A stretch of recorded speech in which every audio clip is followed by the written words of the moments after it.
like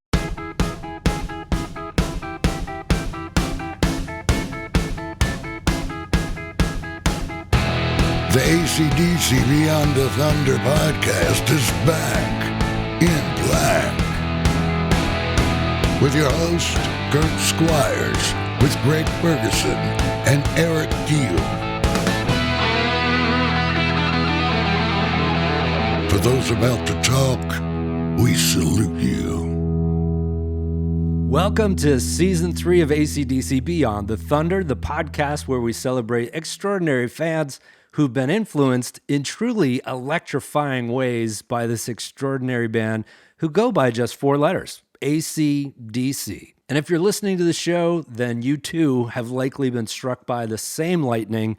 We thank you for joining us. I'm your host, Kurt Squires, and that, ladies and gentlemen, is Eric Kielb sitting right over there in the control room alongside my co-pilot, fellow friend, Greg Ferguson.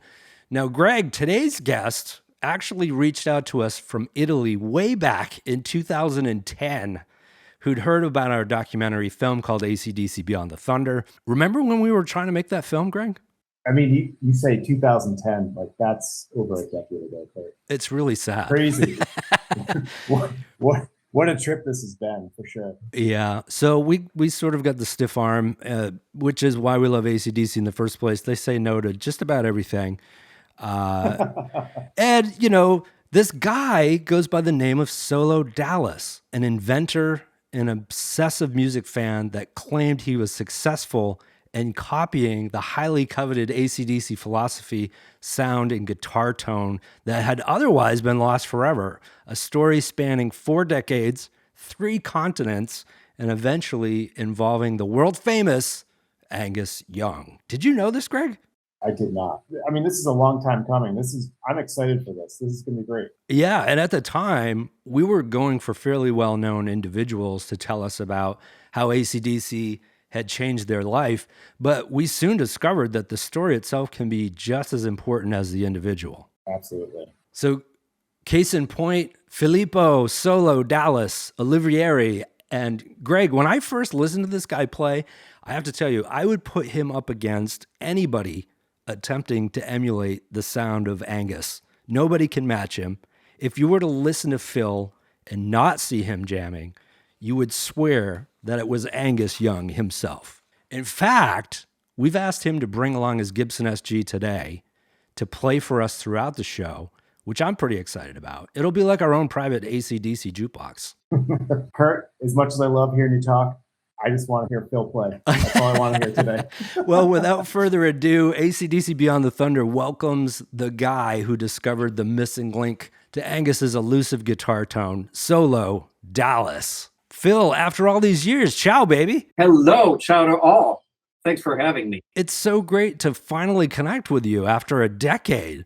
It was long time due that we finally could see each other and talk to each other after all these years. Yes. So I know you originally reached out to us from Italy. You were raised in Rome, but you were actually born in Dallas, Texas, right? I had that joy in my life to be born in this great nation of ours, out of all places in Texas. And I was born in Dallas, actually.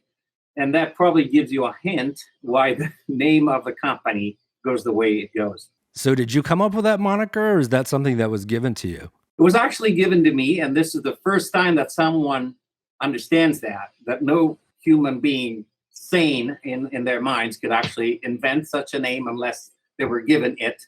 So it was given to me in Rome many, many years ago. And the reason to that name is that I used to look a little bit like Han Solo. You can't see it anymore in me.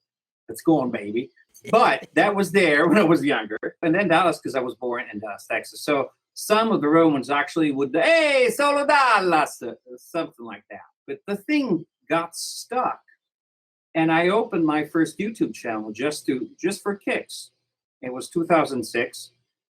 With that name, and that YouTube channel actually got quite some success doing AC covers and stuff. Well, I was wondering because you have a logo, not unlike my logo for my agency I incorporate, the lightning bolt, because as you know, we've been so influenced by this band.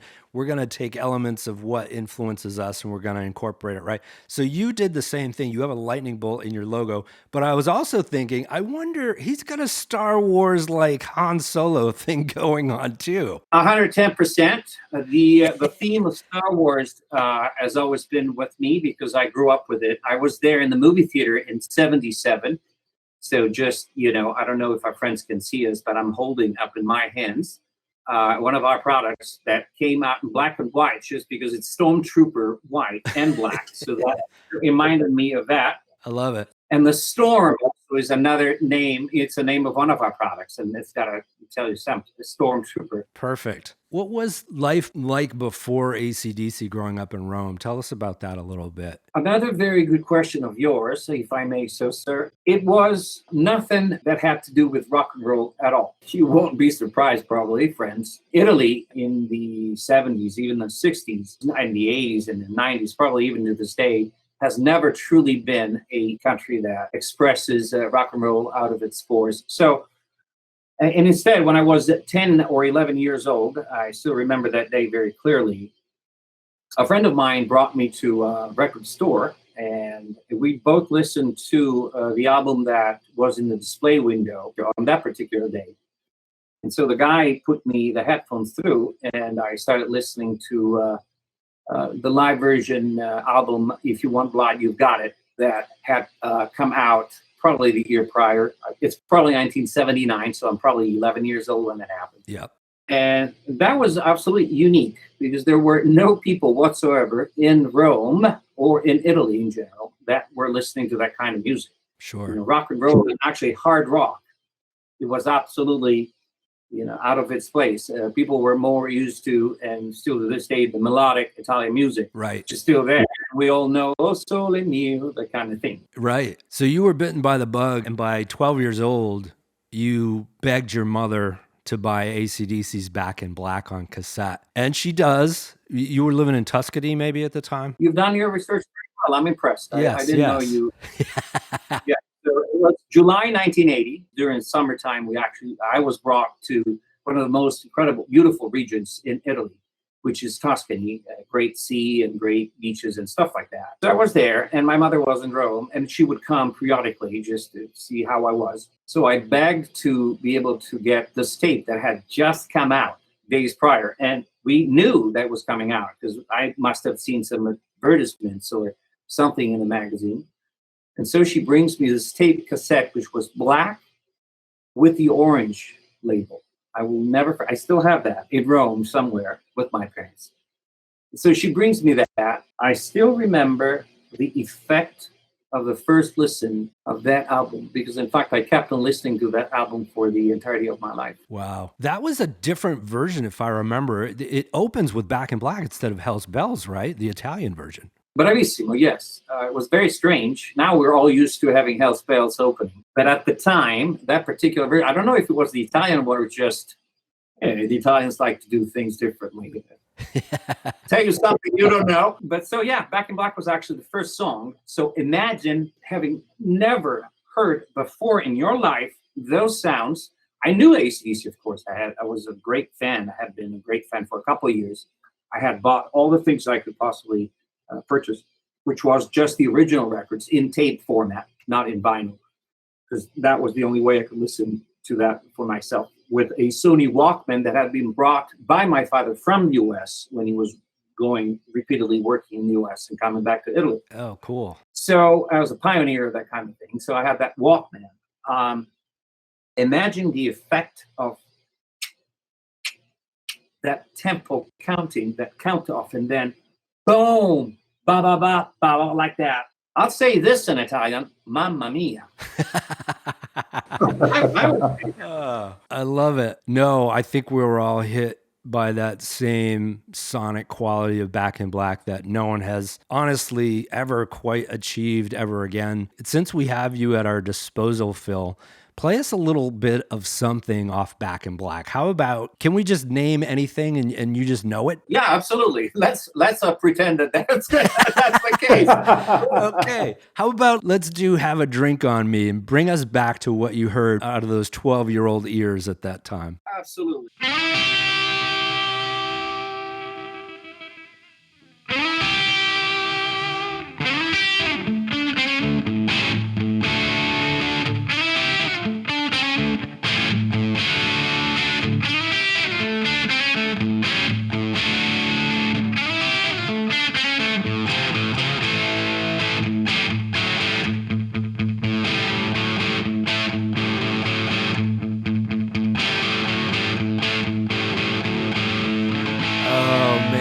Yes. Oh, that's awesome. That was awesome. I think I was just transported back to 1980. I don't know about you, Greg. So cool. Thank you, Phil. We'll get to some more playing throughout the program, ladies and gentlemen. That was pretty sweet. I still live in 1980. I said I wouldn't. You obviously learned how to play guitar, spending countless hours dissecting the Young Brothers songs and equipment they used to achieve that signature sound. And you start, like you said, making these YouTube videos sharing secrets that you had learned. So you set up a site. Was it a Solo Dallas site? And you just start growing this community? Is that what happened? That's pretty much exactly what happened. And the reason why it happened in a certain order was because first I just through this YouTube channel in 2006. YouTube had just opened. It was brand new. I was in Rome. And I would go on YouTube. I thought it was fascinating to finally see other people from the world, specifically, let me tell you, from my beloved America. I wanted to be in touch with America and Americans as much as I could possibly be in touch with them. In fact, listeners, if you want to YouTube Solo Dallas, you will quickly go down a rabbit hole of AC/DC awesomeness. And when I first saw you play on YouTube, I thought three things. One, you had the passion. Two, you had the precision, and three, you had the facial expressions. They were priceless.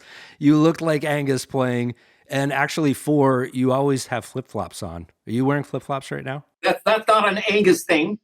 So it's I think it's an American thing. I'm going to say it out loud like it's an American thing. I'm trying the Texan drawl. I should be That was doing a Texas drawl. I love that. You were actually, if we can go back a second to that YouTube question, it's very important. So I started seeing American folks playing guitar, and many of those songs were actually AC/DC songs. One thing I noticed, many of those folks actually would play electric guitar with tons of distortion. Right. And they would play AC/DC songs with tons of distortion. And I cringed. What did I know in 2006 about what I know today and being able to actually work with AC/DC and many other incredible artists? But still, this thing I had figured out, it was about the amps, a specific style of amp, a specific style of playing, and and I'm going to say it now, the clean, dirty sound. And this, I didn't create this phrase, this Angus told me.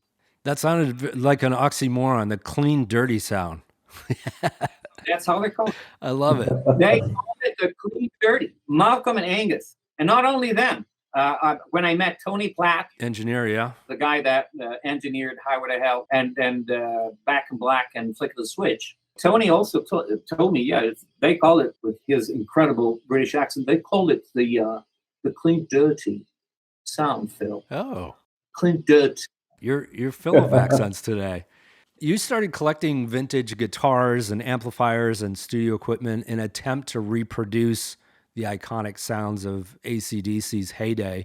Initially, you bought the wrong guitar, the wrong strings, the wrong amplifier, the wrong speakers. Out of curiosity, how much money have you spent searching the sound of AC/DC? I don't want to know. I don't know. I never counted it. I do not want to know. I don't want to investigate that particular aspect of my life. I haven't finished spending money on that thing. Oh my gosh. Still, we're investing in the company, bringing out more technologies. As of recent, we brought out the pickups, which we think are close for production of what was used back then. So I'm not done yet. You're still tinkering. I love it. Yes, sir. All your observations were right regarding the steps that I made in trying to recreate the sound. Well, you eventually had all the right equipment and nearly mastered Angus Young's technique, but still something was missing. And that searing guitar tone that we all know and love from the 70s and 80s that really gave you that visceral reaction when you were a kid was still missing. Tell us how you found it. Another very good question of yours, sir. Thank you. So 100 guitars later, and having been in London meeting Tony Platt after a whole lot of research that lasted for years and years, frankly. I even bought the same microphones that were used to record back, because we're talking about Neumann microphones and vintage Neumanns at that. One of which being incredible, is still my favorite, but I had to sell it after the thing. But it's the Neumann U67. I think it's about $15,000 today to purchase that thing. Wow. They've been out of production. It's a tube microphone. The tubes are not produced anymore. So all the unique circuits that are inside it are super rare and all that. I was so when YouTube came about, 2006, I hear these kids, or 50 years old kids, aren't we all? and the sound was still not there. At that point in time, I had some understanding of that, because I had made so many mistakes. So much money had been spent. Yeah. Even I had purchased an amplifier from Eric Johnson, the Eric Johnson, Wow. from Texas. I'm still going after that particular amplifier because I sold it, made a mistake. I didn't know what I had. And I'm going to say, Eric, if you're listening, damn it, dude.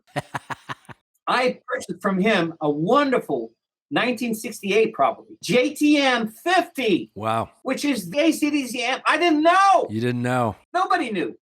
No, nobody knew. Nobody, not even Eric. Wow. Nobody knew but Angus, probably, or Malcolm. And if you ask Angus Young, Angus, what are the amplifiers? Can you tell me? The small one with the logo. Right. Angus doesn't use pedals or effects or anything, right? And at the time, you're like, okay, what is the missing ingredient? Right. And you bring us with this question. Thank you very much for putting us back on track here.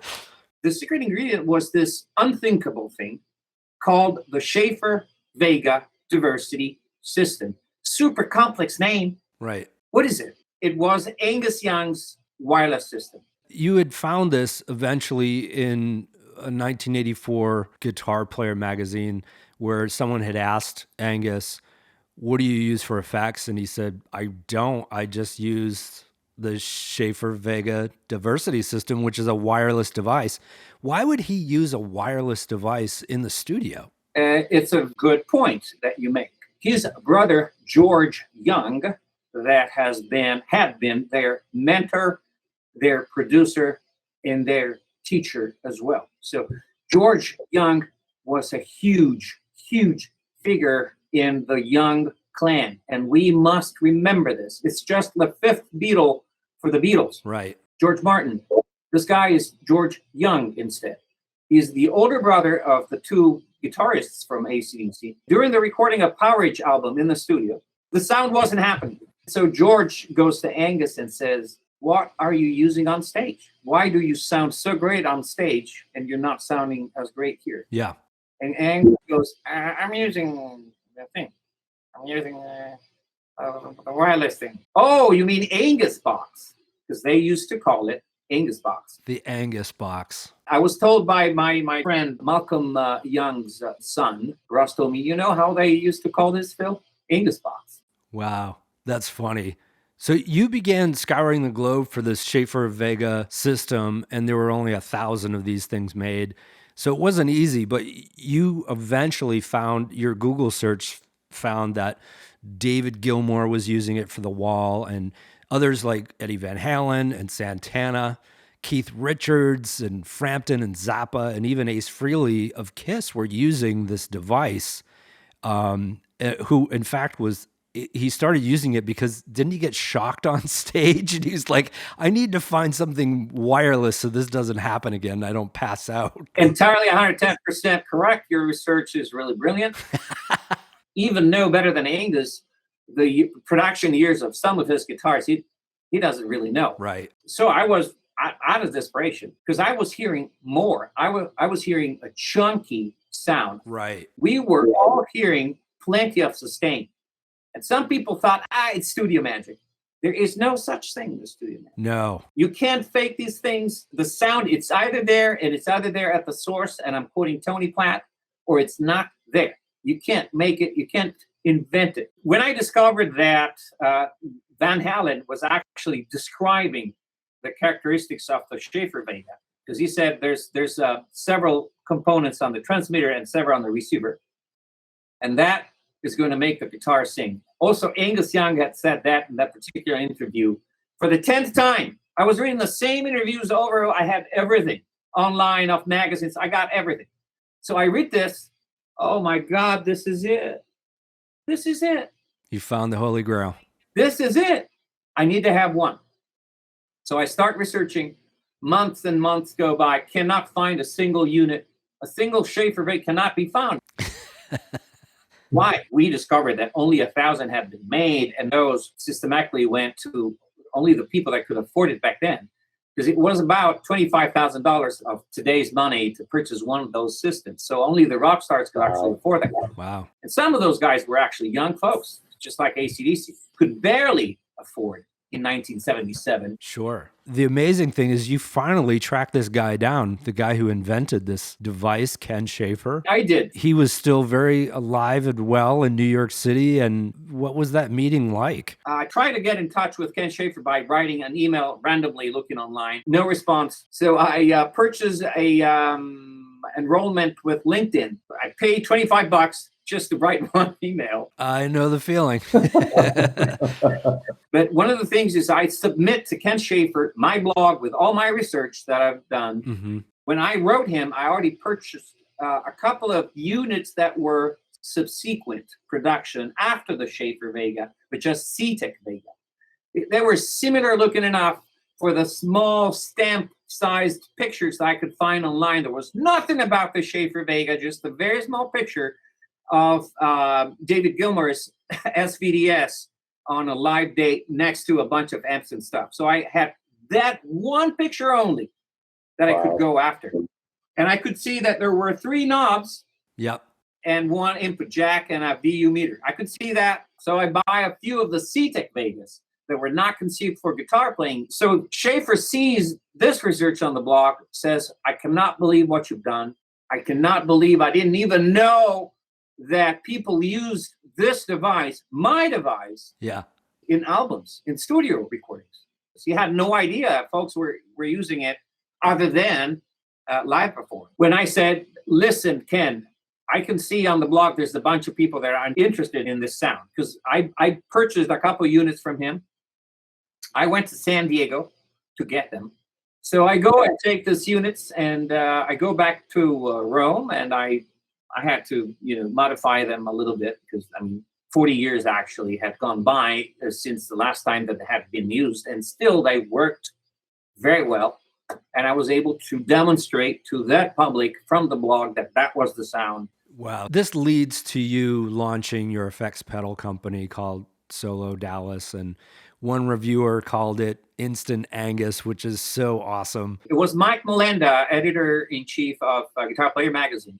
When we sent him a tower to review, he plugged it in, and then he wrote back immediately to Ken Schaefer and myself, Phil, this is Instant Angus.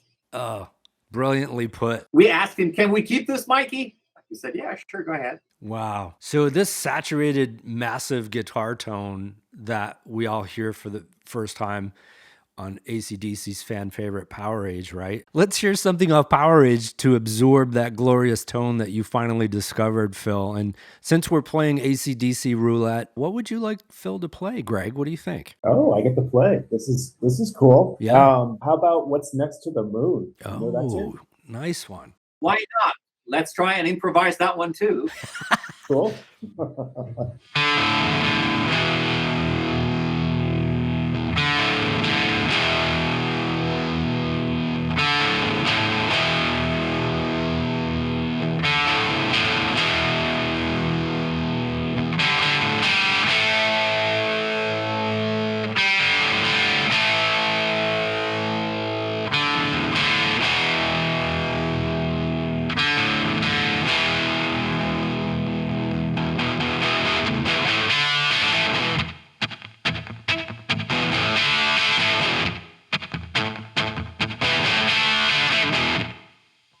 Wow. That's astounding, man. Oh, I love it. All that hard work finally paid off, Phil. Thank you, sir. You shared this discovery with your community, your Solo Dallas community. So everybody wants one, right? After this. And then what did you name it? Did you name it after Ken Schaefer? I did, because I think that it was the right thing to do. It was the appropriate thing to do. I wanted to pay respect to this guy because this guy left the music industry in 1981. He went on to NASA, to working for NASA. So Wow, of course. I was very humbled by that. When he introduced the Schaefer Vega, the other wireless systems were, quite frankly, inferior. Right. But he did not patent any of this. And so, of course, it became just public domain. And, all the other Wow. companies after that, they took advantage of this, of course, which is something that happens frequently in the industry and the technology world. So he's not embittered by this at all. But when I met him, I said, babe, I'm going to make a difference here. So I'm going to call it with you. I'm going to give you the copyright to the name because it contains your name, and I'm going to sign a contract with you to bring this back to the market. And he liked it. How cool. Yeah. So you reverse engineered all of his technology and just kind of brought it to the world. Yes, that's what we set out to do. It wasn't easy, guys. So I'm going to tell you, because it's a frequency modulation technology, so it's very obscure to today's engineers. That's amazing. And so you discovered that this was the signature sound of AC/DC that they had used from roughly 77 to 84. So if we're keeping track here, Power Age, Highway to Hell, Back in Black, For Those About to Rock, and Flick of the Switch. Why did it get lost? What happened, do you think? No, we know for sure about this. And actually, we just found out, I think, a month ago that it was used by AC/DC at least up until 1988. And so did David Gilmour of the Pink Floyd band. Okay. I would not have guessed Blow Up Your Video. That's not the best sounding album. Me neither. Yeah. Me neither. I didn't think so. Yeah. I didn't think I heard it. And yet we just got official documentation by the engineer that helped to record it, that he said Angus was in the bathroom, out of all places. If you guys have been in recording studios and stuff, you know that many engineers actually go in the bathrooms. Yeah. Because of this special reverberation that's it. So he was actually recording a solo in the bathroom, and it was there thanks to the Schaefer. And it says that specifically. Wow. The Schaefer at that time had been with them 11 years. Yeah. What technology can possibly withstand the abuse that Angus Young throwing himself on the stage and stuff like that, crashing? It went out of production in 81. So they kept on using and repairing and fixing those old. Oh, I see. Now that you've discovered the sound, can you give us an example of what AC/DC sounds like before and after using your system? Yeah. That would be awesome. How about something off Highway to Hell, since Mutt Lange himself also adored this live wireless Schaefer system? Greg, what do you got for us off of this classic LP you want to hear? Oh, boy. How about either Beating Around the Bush or Get It Hot? Oh, he's going deep cuts. Let's go for Beating Around the Bush. I'm going to try and improvise that one. So let's try first without.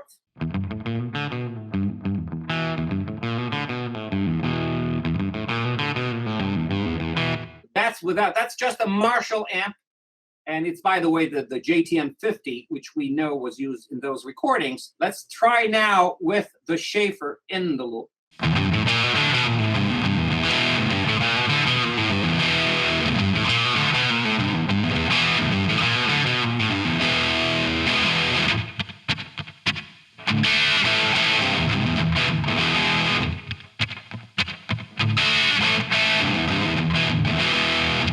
Wow. What a difference, man. That's cool. I hope the difference comes through. I've always been super stressed in demonstrating because it's very evident when you are in the flesh in person in the room and you're playing it, because it's quite a feel effect to play with. It's just in your face. It's like when you hear AC/DC, it's always in your face, and just with the stomp box that you'd created, instantly in your face. And it sounded amazing. So as the resident audio engineer on the podcast, I've been dying to jump in, and I'll try not to go too much down in the weeds. A couple of us here are guitar pedal nerds, but I think even now the just regular AC/DC fan or rock fan knows that, you got a guitar and you got an amp, and then a lot of people use pedals and stuff. So now what we have is we have this missing link, like literally wireless link. A lot of times in rock, things were invented to do something else. I mean, how many things in Abbey Road Studios did the Beatles repurpose for special things? Without going too much into the circuit diagram of this wireless unit, what do you think the things about the sound are? I mean, how much of it is like EQ, or is it like boosting the signal level? Or could you give like kind of like a high level of what effects a Schaefer replica is having? I actually struggled with it and my English to describe what it did, because the Schaefer Vega actually was used for a variety of instruments, including bass. So there are very famous bass players that used it.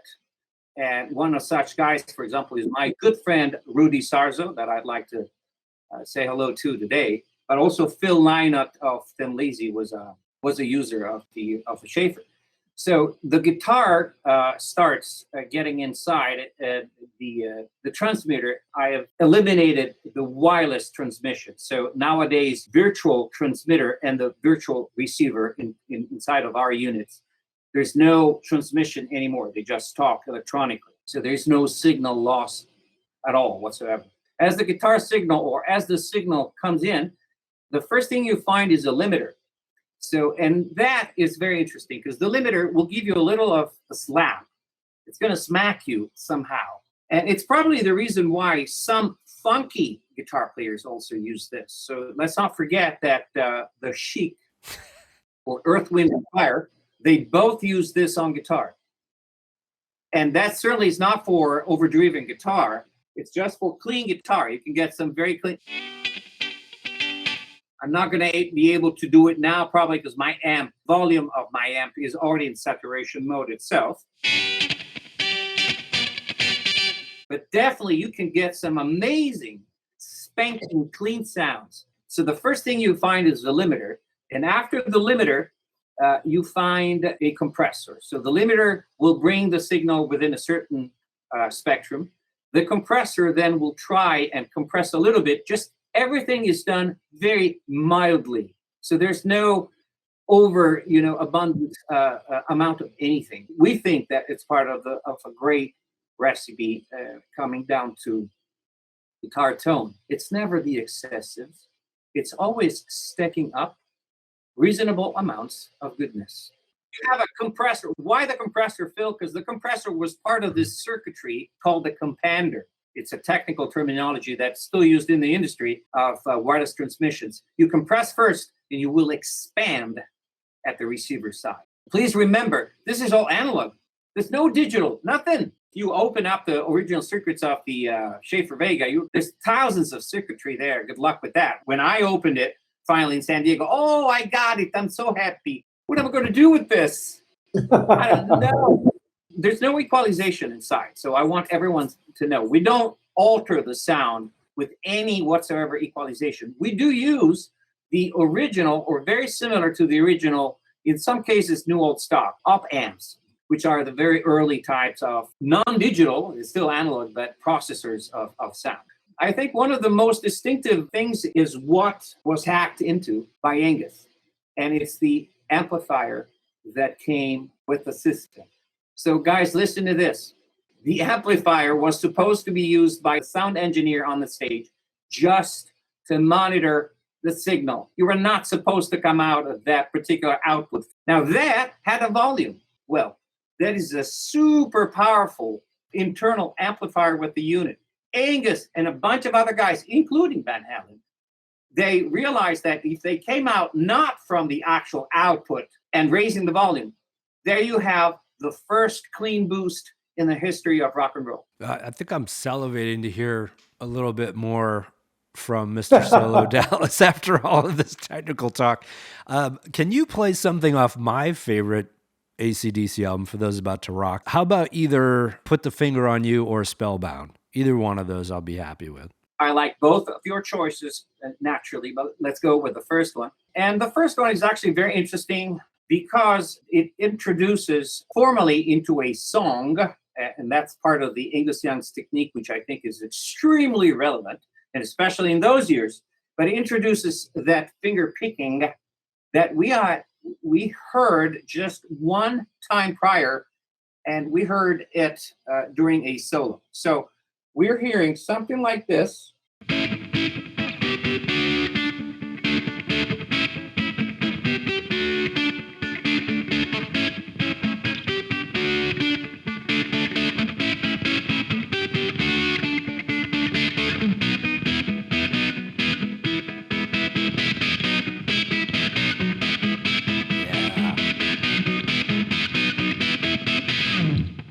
This, and the first time we heard something like that was in the Shoot to Thrill solo, where you had the yes, nice. So he started playing with that kind of stuff back then. Yes, in 1980. You haven't heard anything like that prior. Coming from no, there's no such finger picking in Highway to Hell or even earlier. So he found that he liked very much that. And don't forget that always in For Those About to Rock, that finger picking is massive in another song.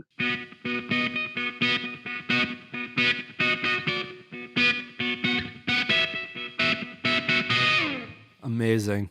You know, that sounded so good. I for some reason, it never quite sounds the same live when he's playing that picking, but when you just did it right there, it sounded like the LP. And thank you for that. Live is a different. I wish we could go all together, the four of us now. We could project ourselves on the stage next to Angus. Guys, the amount of loudness there is on that stage is non-human. Right. It's insane. Here's a question for you, Phil. What is your favorite Angus Young solo, and what's the hardest solo to play? I'd see if you can hit my favorite Angus solo. Every solo from Angus Young, I need to stress this, is uber difficult. People think AC/DC are easy. Thank you very much for giving me the chance of saying this. I've been willing to scream this for years and years. People say, when you tell them, I like AC/DC, that's basic stuff. Oh yeah? It's basic? Can you please play something for me, AC/DC related? Can we listen together? And how credible that comes out to be? When you actually talk with people that actually are out there and play, they know how hard, how tough it is to get. Tell those guys that do the covers, the Foo Fighters, for example, or Muse, you know, they both tried several times to get the songs going. Yeah. Or Guns N' Roses, for that matter. I've been with Guns N' Roses. Richard Fortus is my beloved friend and customer. Wow. Also, Slash has one of our towers. I can say Amazing. it. It's public. Have you heard Whole Lotta Rosie done by Guns N' Roses as opposed by AC/DC? Yep. Not even close.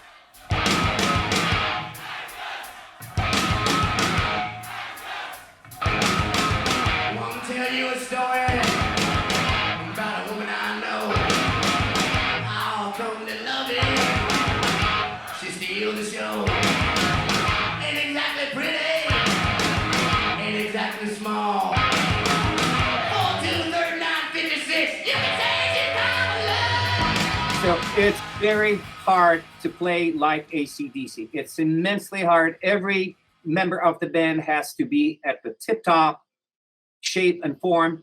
It's physical, it's mental. You cannot be not focused 110% in it.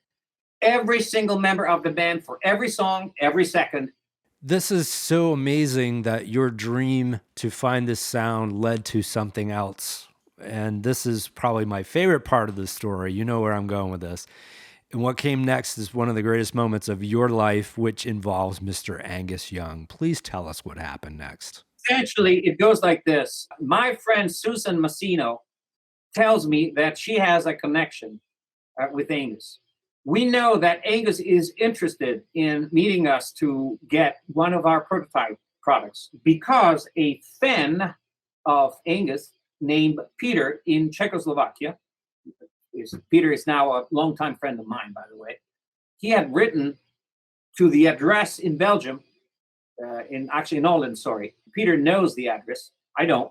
I never investigated that kind of stuff. But So Peter writes Angus and Ella in that house saying, this crazy Italian guy has this thing. You need to hear it. It's great. It's going to give you the sound back. Literally, something like that. How cool. So Angus weirdly reads the letter. Who does that when you have millions of fans? Who gets a paper letter in 2011 and actually reads it? I don't know, but it happened. Wow. This happened. We know that they're willing to hear this, but we don't know how to get in touch with them. Susan says, hey, I have the number of the manager. Yeah. Okay, I know them.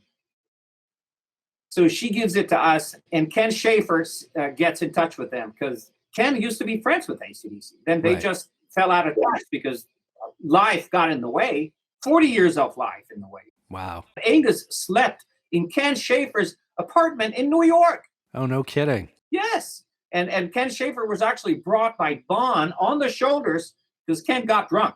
Ken was a kid, 27 years of age, and he got drunk in Glasgow. During the days that If You Want Blood, You've Got It was recorded, he was there. Wow. I did not know that.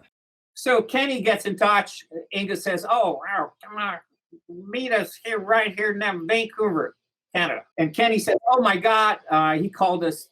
We have this date. Let's go. And I go, no, I'm not coming. You freaked out. I'm not coming. I freak out. Never meet your heroes, ever. That should be a rule in, Right. don't go meet your heroes. I was terrified. Right. And he said, if you don't come, I'm going to come and pick you up and roll. Okay, you coward. And I said, all right, I'm coming. So I book a plane, meet in Vancouver. And that's the first time I actually get to meet Ken Schaefer in the flesh, guys. Oh, wow. We had phone calls until then, right? Because I was in Italy and Kenny was in New York. So we enter at the appointment is at 6 p.m. Unfortunately, we get there a little early, and we are just so anxious that we cannot even wait outside the door. So I buzz. We enter. We're welcomed. We go up to the studio. I think it's either A or I forget. So we walk the stair, and I find them all sitting down at the table having dinner. Wow. I was terrified by my English. Will I make it? Will I be able to express myself with my hero? I don't know. But the thing is that we see them at the table having dinner, and I blast myself. Oh God, I should have waited 10 more minutes. Why? Why did we get there 10 minutes early? They're still eating. Blast me. So they stand up. Ella stands up and, oh, it's you guys. Yeah, good. Would you like to have something that I can offer you, some rice or something? Wow. At that moment, I'm so panicked that I said, whatever gets in my mouth, maybe it's going to ease it up and it's going to help me out. So, yes, please, ma'am. Because I go, ma'am. Right. No. Call me Ella. Everyone calls me Ella. Of course. How sweet. So I get to seat head of the table between Ella on my right and Angus on my left. Okay. Next to Angus, there is Ken Schaefer and Stevie Young, Angus' nephew. Who's now replaced Malcolm for the first time on the album, right? Yeah. Right. Sir. Malcolm was still alive, of course, but he was at the hospital, poor thing. So Right. we talked extensively about Malcolm and Angus' worries and all. I sit there, head of the table, and we start looking at each other, smiling. So we're here. And I got my bag, of course, with a prototype. I can't wait to break it out Yeah. because I don't know what to say. And you feel the tension rising. I can see Kurt actually biting his nail. Oh, yeah, man. I'm so nervous for you. I love it. I love this. So I'm next to my hero. I don't know what to say. I can't wait to be able to say something. Thank God, Ken Schaefer, who does speak very good English because he's American. Right. So he starts talking about this and that. And, we start cheering and laughing. And so the observation that Ken Schaefer makes to Angus is, Phil was able to hear the guitar in the center position between the left and the right speaker guitar and determined that had the Schaefer on it. What? If you noticed, guys, you have an additional third guitar always, at all times, almost always, in the center position of your stereo spectrum of any studio album AC/DC, including the very early ones from 74, 75. Sorry, it's technical. And probably some people have fallen asleep by now, but he repeats the story to Angus, and Angus looks at me in surprise, like blown away, saying, you've heard that? You were able to, oh, wow. So he was actually surprised, and I took the chance. I grabbed it, and I started, talking about it and what I heard and how I heard it. And I can see my hero nodding back at me.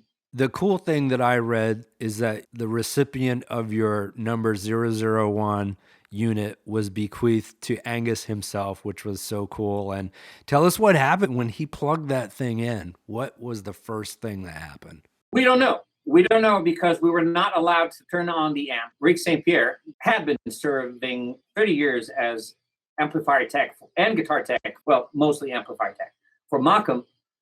And then, of course, Machem wasn't there anymore. So Angus started using Rick St. Pierre as a amp tech and then guitar tech. So Rick says, let's go into the recording room, but we can't take any pictures of you guys, because this is top secret now. Right. Got NDA signed and everything. Right. You say right. I didn't bring the camera, but Ken Schaefer kept on taking pictures. Good old Kenny. Couldn't- Well, Angus got his sound back. I mean, We don't play anything electrically in that day, but I get to play several of Angus guitars. You guys, you've seen the rack of Yeah. guitars, Angus guitars. See, I stutter now because I think about it. I start stuttering, and mouth watering like you, Kurt. So I see all those 8, 9 guitars right there in front of me. Oh my God. And I go and I picked a few, all right? So the ones that we all know are most famous, the one with the bolts and stuff. And I was ready to be blown away. There's got to be a magic guitar. My hero only uses magic stuff. right. No, he uses regular guitars, regular strings. The magic is Angus Young. Thank you for saying it, so I don't have to this time. Wow. That is too crazy. What an experience. You're in Vancouver with your hero and your dream has come true. I have to say, when I heard Rock or Bust, the opening riff to that title track, it sounded different. It sounded raw. It sounded that clean, dirty, like you're talking about. One of my favorite unsung tracks off of Rock or Bust is the last track, which is Emission Control. It's like this funky riff that sounds like something out of a Stevie Wonder single from the 70s. Can I stump you with that one, Phil? But of course,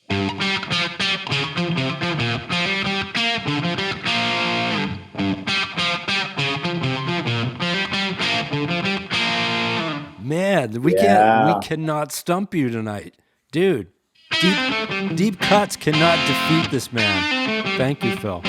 Once word got out that you had helped Angus refine the signature AC/DC sound, you were immediately hit with a barrage of requests from pretty famous guitarists. I'm going to name some. I have Foo Fighters, Muse, Steve Stevens, Richard Fortus, which you mentioned before, Ronnie Wood of the Stones, Dweezil Zappa, our good friend, Tony Iommi, Richie Faulkner of Judas Priest, Green Day, Johnny Lang, Neil Schon, Sting, Lenny Kravitz. I mean, seriously, AC/DC really did change your professional life, right? completely, not only professional, but personal, because that was the project that allowed me to come back to my beloved country, the United States of America. Without this project, I wouldn't be here. I would still be in Rome speaking, blah, blah, blah. What's the matter, you? So this device received the Editor's Pick Award in June of 2015, issue of Guitar Player, and Standalone Effect was selected for inclusion in Guitar Player Magazine's 2015 Hall of Fame. So we wanted to say congrats for that.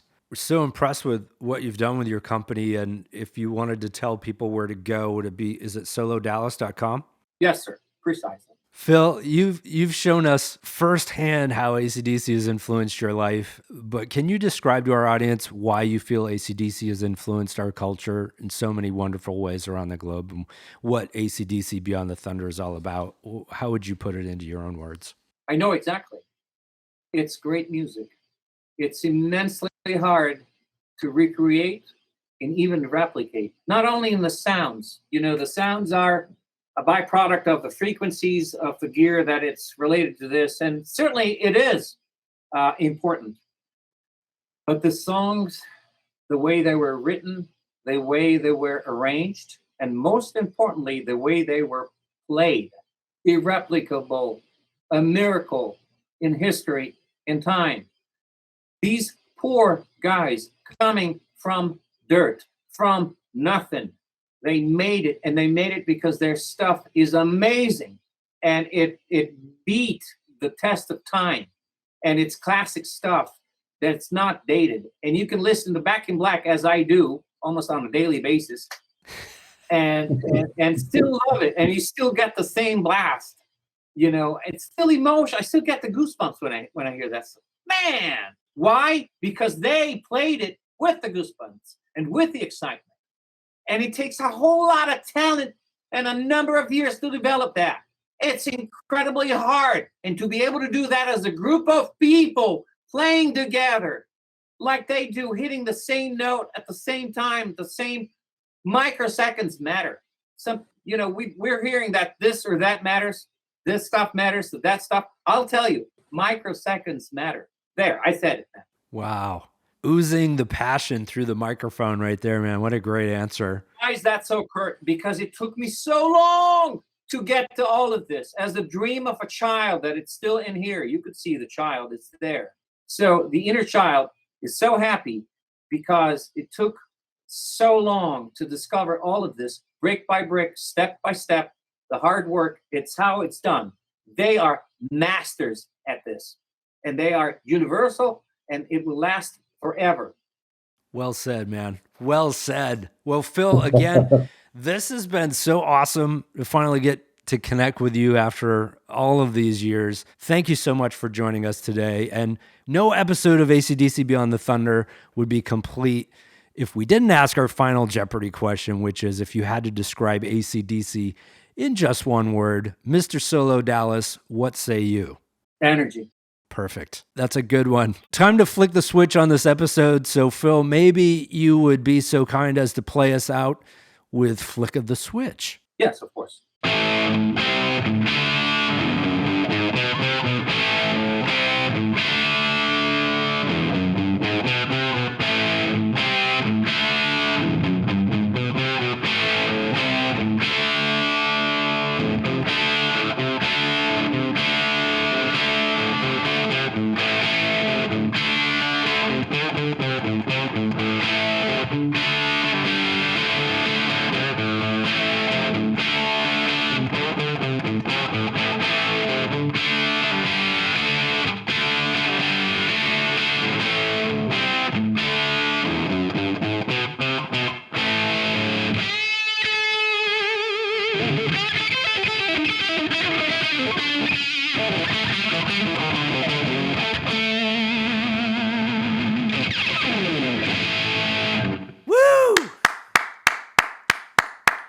That was awesome, my friend.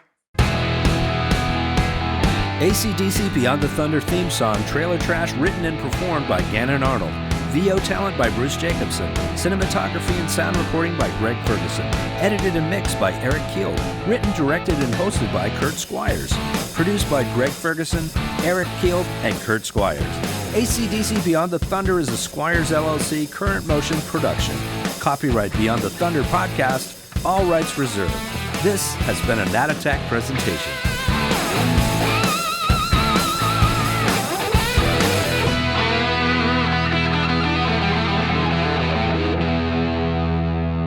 Shazbot Nanu Nana.